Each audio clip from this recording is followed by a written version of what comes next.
button, nothing came on. So what probably happened, since this is not my install, since this is a customer install, there could be a few issues.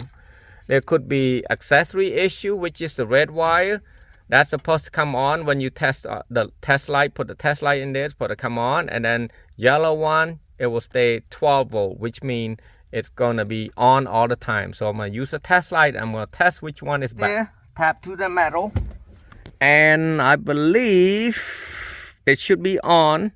Yep, it should be on when the ignition to accessory or ignition. Accessory, ignition, same thing. I mean, one is ignition, one's accessory. Accessory when you turn the first stage.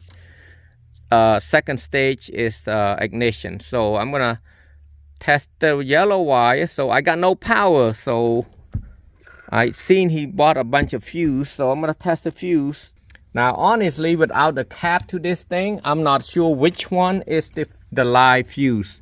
So I have another tester, voltmeter, or that I can test it. So I'm gonna have to do both sides right there. I don't know which one it is. Which one is off? It should be about 15 or 20. And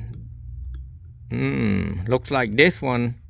This one's not power. See how this is on and this side is not on? That's a 15 amp. So I do have a 15 amp. Let me put the 15 amp on there. You can also, if you don't have a tester, just look at this. See, it's gone. It's black.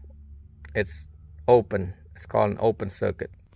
So I was right. It was that wire. Now I don't have power. So that's my second move. Something might be out again. So that should have power.